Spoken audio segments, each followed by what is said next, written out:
Alhamdulillahi wassalatu wassalamu ala rasulillah wa ala alihi wa sahbihi wa man tabi'ahum bi ihsanin ila yaumiddin. Allahumma la ilma lana illa ma 'allamtana innaka antal alimul hakim. Allahumma arzuqna ilman nafi'an wa rizqan thayyiban wa amalan mutaqabbala. Allahumma 'allimna ma yanfa'una wa zidna ilma. Rabbi shrah li sadri wa yassir li amri wahlul 'uqdatam min lisani yafqahu qawli. Rabbi zidna ilma warzuqna fahma. Ikhwani fillah rahimani wa rahimakumullahu jami'an. Alhamdulillah, kita bersyukur kepada Allah Subhanahu wa taala atas segala nikmat yang Allah Subhanahu wa taala telah berikan kepada kita, sehingga kembali di sore yang berbarokah ini Allah Subhanahu wa taala masih memberikan kesempatan kepada kita dan masih memberikan taufiknya kepada kita untuk kita bisa mudzakarah dan belajar agamanya Allah Subhanahu wa taala. Ikhwani fillah rahimani wa rahimakumullah jami'an. Kemarin kita telah membahas tentang fadailul ilmi wa makanuhu, yaitu keutamaan ilmu dan kedudukan ilmu. Dan kemarin kita telah membahas tentang ta'riful ilmi, apa sih hakikat dari ilmu itu, dan ilmu apa yang dipuji oleh Allah Subhanahu wa taala. Kemudian kita telah sampai di perkataan Syekh Sa'di rahimahullah taala. Beliau menjelaskan tentang hakikat ilmu ketika beliau mengatakan wa qala Syekh Abdurrahman ibni Nasir As-Sa'di rahimahullah taala. Telah berkata Syekh Abdurrahman bin Nasir As-Sa'di rahimahullah ta'ala, beliau mengatakan al-ulumu qisman, ilmu-ilmu itu terbagi menjadi dua. Ilmu-ilmu itu terbagi menjadi dua.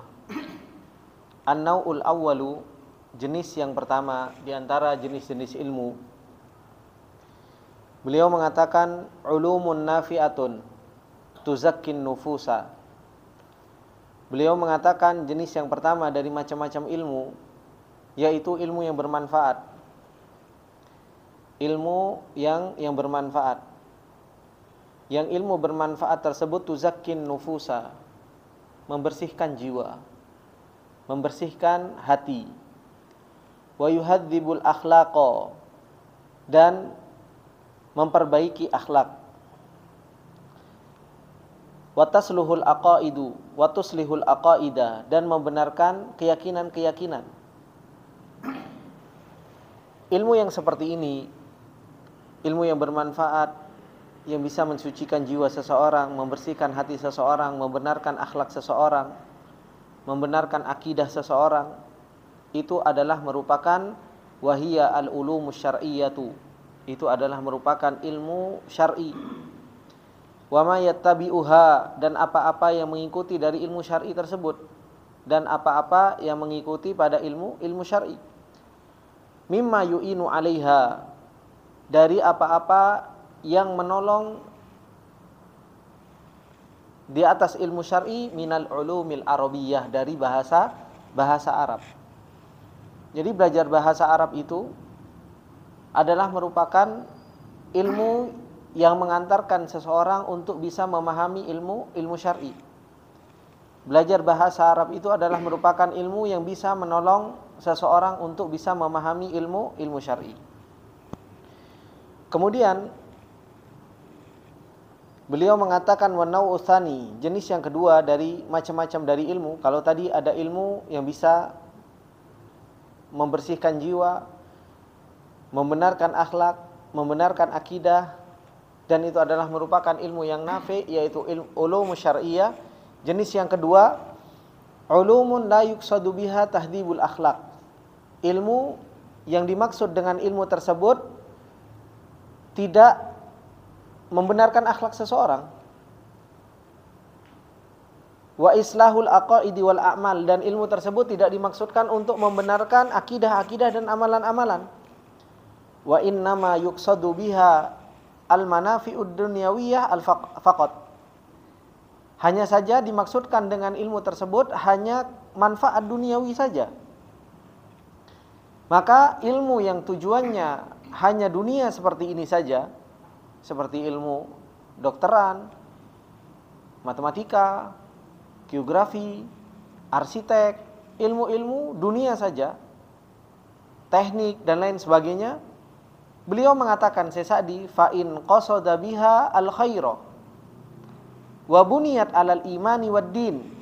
Kalau tujuannya mempelajari hal tersebut, tujuannya adalah kebaikan, wa buniyat alal imani wad din, dan dibangun di dalam mempelajari hal tersebut itu di atas keimanan dan agama, sarat uluman dunyawiyah diniyah, maka ilmu dunia tersebut akan menjadi ilmu duniawiyah dan diniyah, dunia dan agama.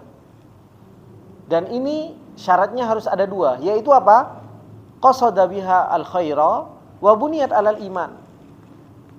Dimaksudkan dengan ilmu tersebut kebaikan dan dibangun di atas keimanan. Dan ini persis yang disampaikan oleh Syekh Shalih Al-Utsaimin sebelumnya. Jadi kalau ilmu dunia itu menjadi ilmu din dan ilmu dunia, maka harus terpenuhi dua syarat. Yang pertama apa?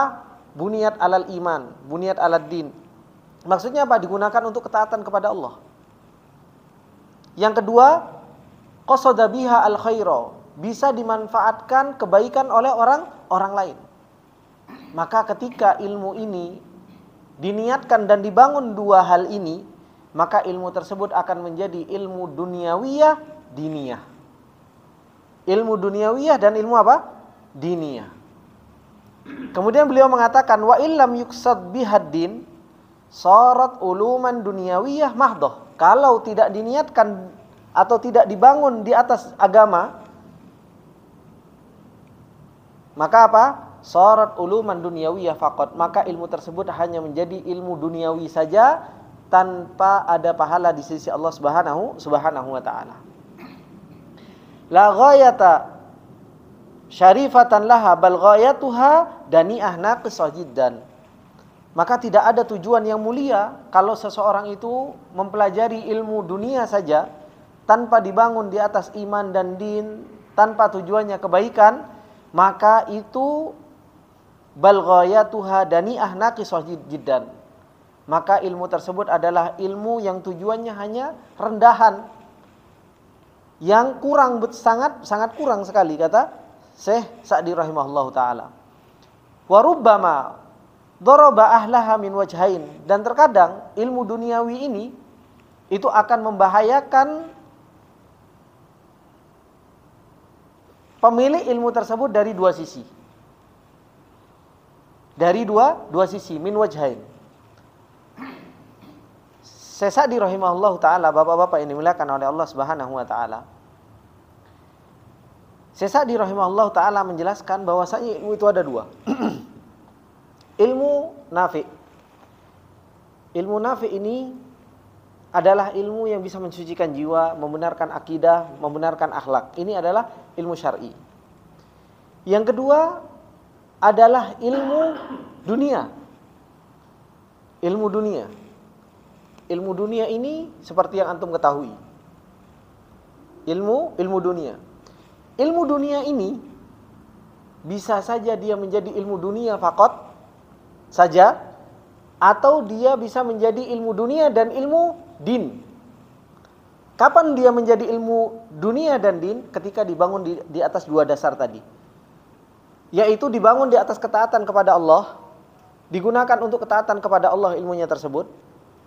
Dan yang kedua, dimanfaatkan oleh orang lain ilmu tersebut, atau dimanfaatkan untuk kebaikan orang lain.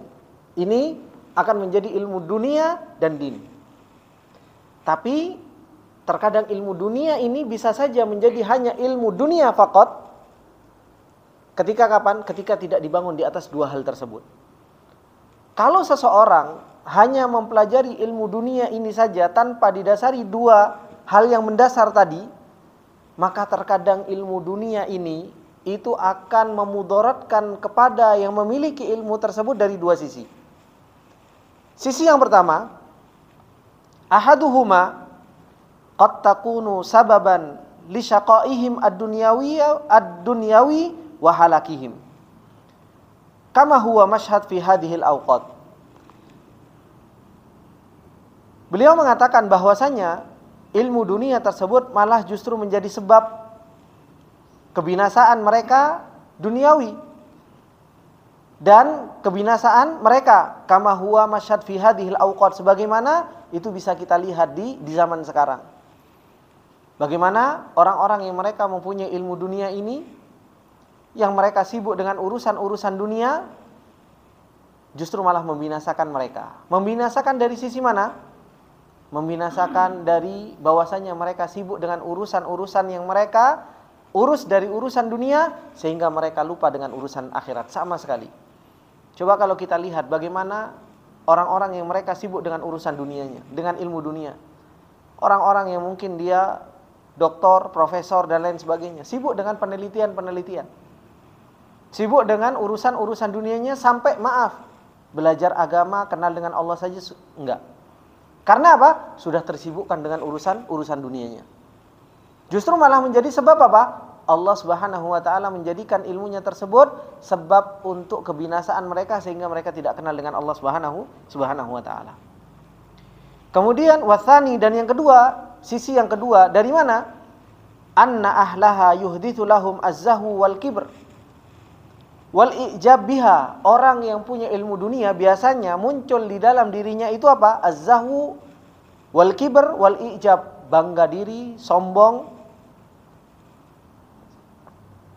Wa ja'alaha hiyal ghayatul maqsudatu min kulli syai', dan menjadikan ilmu dunia itu adalah tujuan yang dituju dari segala sesuatu.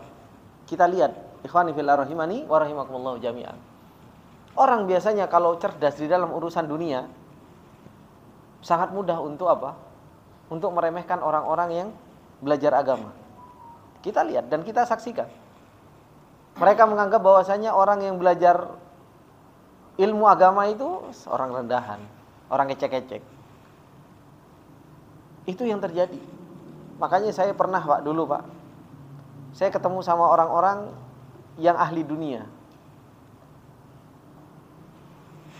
Ketemu sama orang ahli dunia, dia punya pekerjaan memang urusannya dunia aja. Ketika saya ceramah menasehati mereka, karena saya disuruh untuk ceramah di hadapan mereka ini, pengusaha-pengusaha dan ahlu dunia ini. Saya ceramahlah tentang hakikat perjalanan seseorang itu di dunia dan nanti akan tanggung jawabnya nanti di akhirat. Ketika saya belum selesai ngomong, ada salah seorang dari mereka sudah berdiri langsung, "Ustadz, afwan, stop. Sudah selesai Ustadz ceramahnya, Ustadz." Saya bilang, "Kenapa Pak? Saya sudah tahu kok Ustadz mau ceramah kemana." Habis itu terus langsung saya diginiin. Modalnya Ustadz itu 10 ribu, 10 real. Pecinya digituin. Kalau kami Ustadz, kami harus pakai jam paling enggak 1 miliar. Baju kami paling enggak ini 50 juta. Sepatu kami harus sekian harganya. Supaya apa? Supaya setiap kita ini punya apa istilahnya mereka? Saya enggak paham istilahnya mereka. Muru'ah. Prestis apa? Prestis ya Pak ya istilahnya. Saya harus seperti itu. Jadi kalau Ustadz ngomong masalah perjalanan kita di dunia dan akan dimintai pertanggungjawaban, Ustadz enak modalnya ini tok ini loh, peci. Sudah bisa jadi Ustadz katanya. Di situ saya berhentikan ceramah dan selesai. Ini orang punya ilmu dunia akan membawa seseorang itu seperti ini. Dan ternyata hal yang seperti ini itu bukan di zaman sekarang. Di zaman para anbiya dahulu seperti itu. Makanya disebutkan di sini oleh Syekh Sa'di rahimahullahu taala, fayahtakiruna ghairahum. Orang-orang yang punya ilmu dunia itu sangat mudah untuk apa? Merendahkan orang lain. Wa yunawiuna ilmar rasul allati hiya al-ulumun nafi'ah, dan menganggap remeh ilmu yang dibawa oleh Rasulullah sallallahu alaihi wasallam, yang dimana itu adalah merupakan ilmu yang bermanfaat. Fayadfa'unaha, dan mereka menolaknya, wa yatakabbaruna anha, dan mereka sombong dari yang namanya ilmu syar'i ini. Farihina bi ulumihim, mereka terlalu bangga dengan ilmu dunia mereka. Fahaula'i yantabiqu alaihim atamma intibaq qauluhu ta'ala. Mereka itu persis dengan apa yang dikatakan kepada mereka orang-orang yang mengingkari para anbiya dahulu. Falamma ja'athum rusuluhum bil bayyinati farihu bima indahum minal ilm. Tatkala kata Allah Subhanahu wa taala datang kepada mereka rusul-rusul mereka dengan bayinat, farihu bima indahum minal ilm. Mereka justru lebih membanggakan di sisi mereka dari ilmu. Kaumnya Nabi Hud punya ilmu enggak? Punya ilmu, arsitek. Ilmu arsiteknya kaumnya Nabi Hud luar biasa. Makanya ketika Nabi Hud datang, dikecengin ilmunya Nabi Hud alaihi salam. Cuma ilmu kayak gini, kami bisa membangun yang begini hebatnya. Kan ilmu arsitek betul.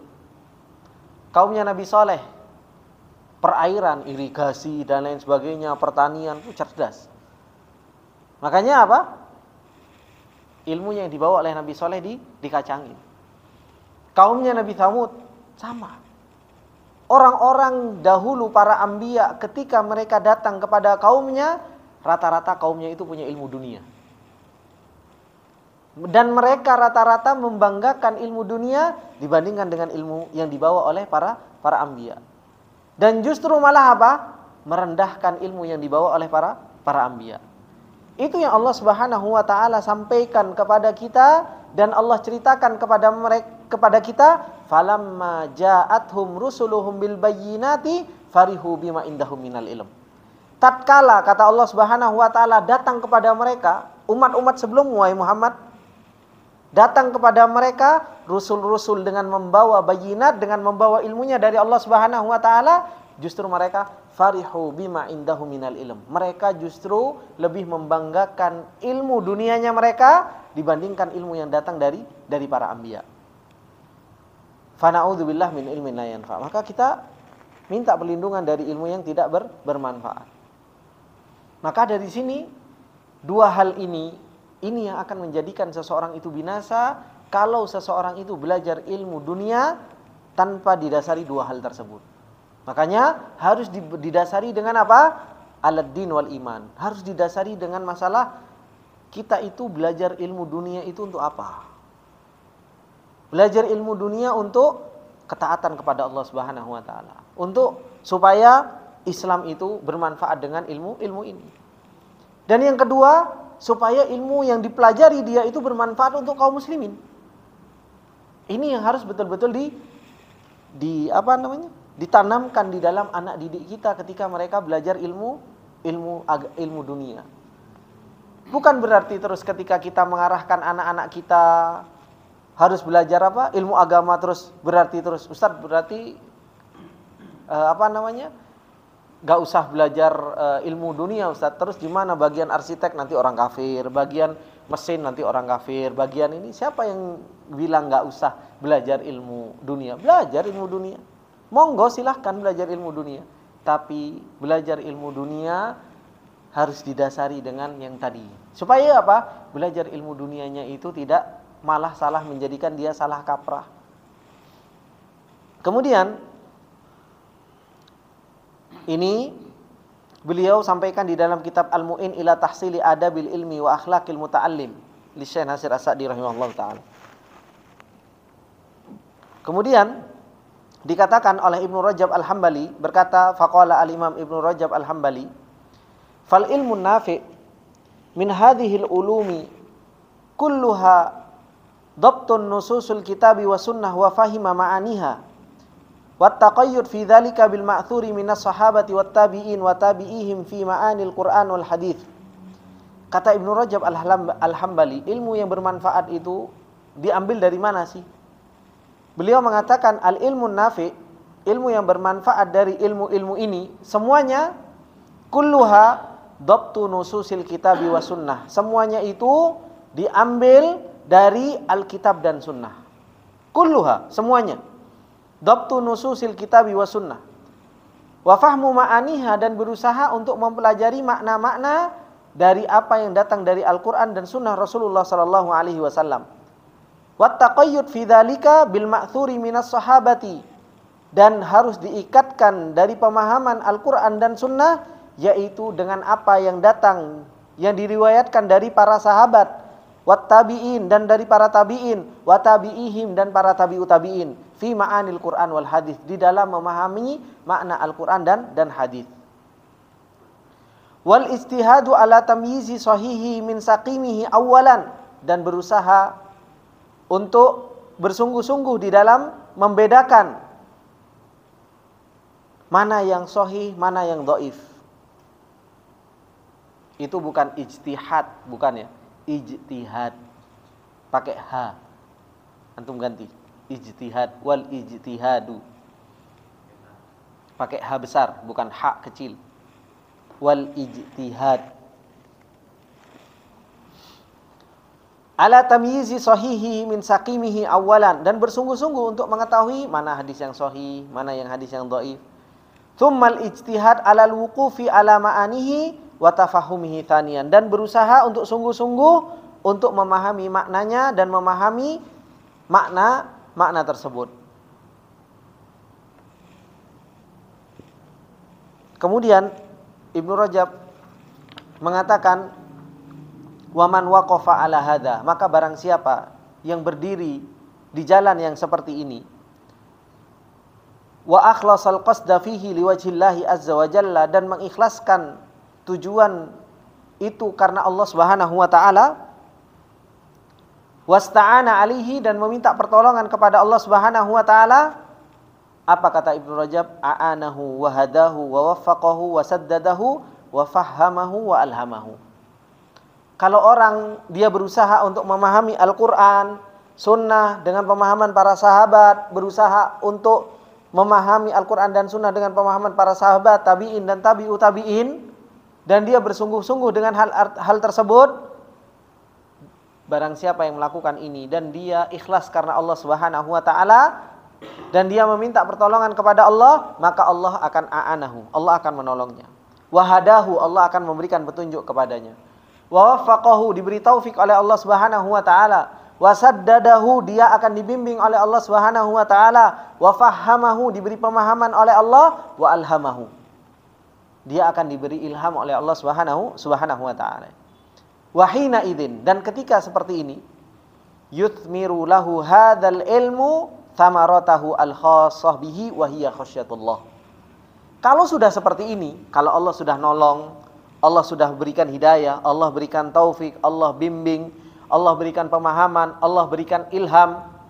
Kalau sudah seperti ini perjalanan seorang dalam menuntut ilmu, maka yuthmiru lahu hadzal ilm. Ilmu ini akan berbuah.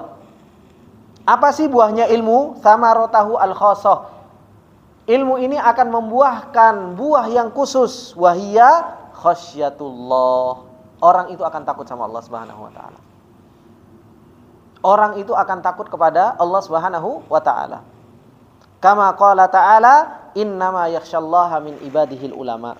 Sebagaimana Allah mengatakan, hanya saja yang takut kepada Allah Subhanahu wa taala itu dari hamba-hambanya adalah ulama. Maka ini adalah thamarah, ini adalah buah, ikhwan.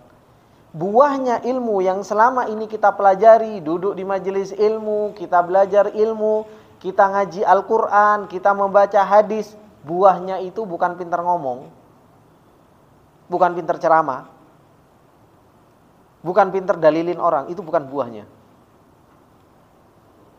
Tapi buahnya ilmu itu takut sama Allah. Buahnya ilmu itu, orang itu bisa enggak mengagungkan Allah di dalam hatinya. Buahnya ilmu, bisa enggak orang itu membesarkan Allah dalam hatinya. Buahnya ilmu itu, bisa enggak orang itu takut, mengharap yang betul kepada Allah, tawakal yang betul kepada Allah. Itu buah dari ilmu. Kita sering mendengarkan ayat, sering mendengarkan hadis, sering dengarkan kajian. Pertanyaannya, ilmu yang kita pelajari ini nafi atau enggak? Bermanfaat atau tidak? Karena Rasulullah SAW mengatakan, Al-Quran hujjatun laka aw alaika. Quran itu bisa jadi penolong atau bisa menjadi bumerang. ilmu bisa jadi penolong kita nanti di hadapan Allah. Itu adalah ilmu nafi.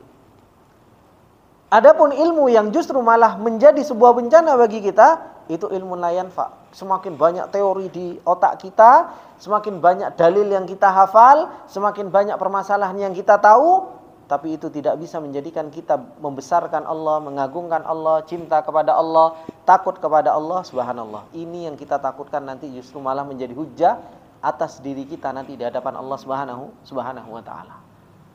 Kita sering dengar kajian, sering dengar ini dan lain sebagainya, tapi kenapa enggak kita paksa diri kita untuk kita cinta sama Allah, mengagungkan Allah Subhanahu wa taala. Maka ini ikhwani fillah rahimani wa rahimakumullah. Beliau mengatakan anna hadzal ilma yadullu ala amrayn, bahwasanya ilmu ini yaitu ilmu din ini menunjukkan atas dua perkara.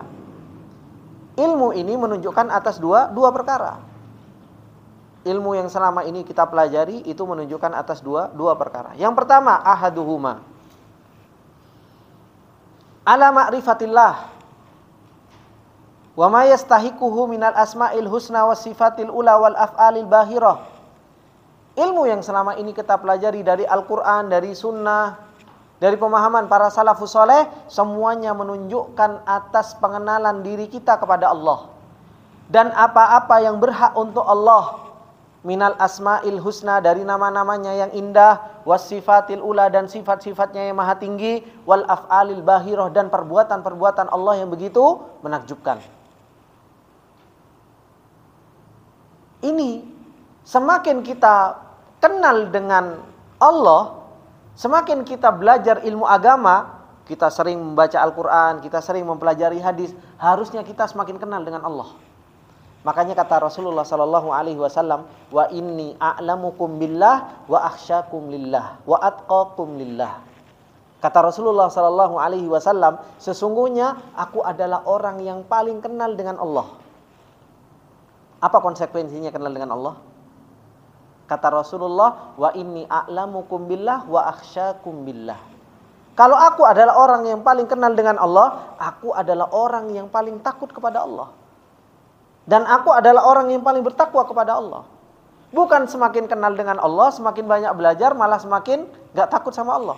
Konsekuensinya harusnya semakin kita kenal dengan Allah, semakin kita takut sama Allah. Itu konsekuensinya. Maka beliau mengatakan ilmu din ini itu akan menunjukkan kepada kita dua perkara, yaitu menunjukkan apa? Menunjukkan tentang Allah, nama-namanya, sifat-sifatnya, perbuatan Allah Subhanahu wa taala. Nah, kalau kita sudah kenal Allah namanya, sifatnya, perbuatannya, apa kata Ibnu Rajab? Wadzalika yastalzimu ijlalahu wa i'dhamahu wa khasyatahu wa muhabatahu wa muhabbatahu wa raja'ahu wa tawakkala alaihi warridha biqada'ihi wassabru ala balaihi. Ini konsekuensi dari ilmu. Orang kalau dia punya ilmu yang benar, pengenalan yang benar kepada Allah, maka melazimkan ijlalahu, membesarkan Allah. Wa i'dhamahu, mengagungkan Allah. Wa khasyatahu, takut sama Allah. Wa muhabatahu, Allah menjadi besar di hatinya. Wa muhabbatahu, cinta kepada Allah. Wa raja'ahu, mengharap kepada Allah. Tawakal kepada Allah, ridho dengan qadanya Allah, dan sabar dengan ujian Allah Subhanahu wa taala. Ini bagi orang yang dia mempunyai ilmu. Bukan semakin kita belajar, bukan semakin kita mempunyai ilmu, kita semakin malas-malesan, kita semakin santai kok. Allah Maha Ghafurur Rahim. Ya, saya tahu Allah Ghafurur Rahim. Allah Rahmanir Rahim. Tapi semakin kita kenal dengan Allah Subhanahu wa taala, harusnya kita semakin malu sama Allah. Rahmat yang Allah berikan banyak, ampunan yang Allah begitu banyak diberikan kepada kita, tapi apa? Kita masih saja malas-malesan dan kita masih sering berbuat maksiat kepada Allah Subhanahu wa taala. Ini harusnya orang kalau dia mempunyai ilmu agama, harusnya menunjukkan yang pertama tadi, yaitu apa? Dia akan jauh lebih kenal dengan Allah. Wal amru tsani, dan yang kedua, perkara yang kedua yang ditunjukkan oleh perkara agama, yaitu apa? Al ma'rifatu bima yuhibbuhu wa yardahu wa ma yakrahuhu wa yuskhituhu. Kita akan mengetahui dengan apa-apa yang Allah cintai wa yardahu, dan apa-apa yang Allah ridhoi sehingga kita melakukannya. Wa ma yukrihuhu, dan kita tahu apa yang dibenci oleh Allah. Wa ma yuskhituhu, yang membuat Allah marah kita tahu sehingga kita menjauhi dari hal tersebut. Ini tujuan kita belajar agama, supaya apa? Kita tahu mana sih yang Allah cintai, mana sih yang Allah ridhoi, mana yang Allah benci, mana yang membuat Allah marah. Supaya apa? Supaya kita bisa melakukan hal tersebut. Yang Allah cintai, yang Allah ridhoi dijalankan, yang Allah benci dan yang membuat Allah marah itu harus kita tinggalkan. Minal i'tiqadat, dari keyakinan-keyakinan, wal a'malad dhahirah wal batinah wal aqwal, baik itu amalan-amalan zahir maupun yang batin, maupun perkataan yang harus betul-betul kita jalani supaya Allah cinta kepada kita, dan mana yang harus kita jauhi supaya Allah itu ridha kepada kita. Ini ikhwani fillah rahimani wa rahimakumullah jami'an. Nasihat dari Ibnu Rajab Al-Hambali kepada kita tentang berkaitan dengan masalah ilmu yang harus kita cari. Jadi ilmu yang harus kita cari yaitu ilmu din, ilmu nafi, yang harus digali dari Al-Quran dan Sunnah dengan pemahaman para salafus soleh. Ternyata ilmu ini akan menunjukkan dua hal tersebut, yaitu pengenalan kita kepada Allah yang melazimkan banyak hal. Yang kedua, mengenalkan kita kepada sesuatu yang Allah cintai dan pada sesuatu yang Allah ridhoi. Begitu pula mengenalkan kita kepada apa yang Allah benci dan apa yang membuat Allah marah. Ini ikhwani fillah rahimani wa rahimakumullahu jami'an. Insyaallah kita cukupkan sampai sini dulu pembacaan kitab Zadus Salikin ila Riyadil Jannah ini, dan insyaallah kita akan lanjutkan di pertemuan yang akan datang. Subhanakallahumma wabihamdika asyhadu an la ilaha illa anta astaghfiruka wa atubu ilaik. Wassalamualaikum warahmatullahi wabarakatuh. Waalaikumsalam.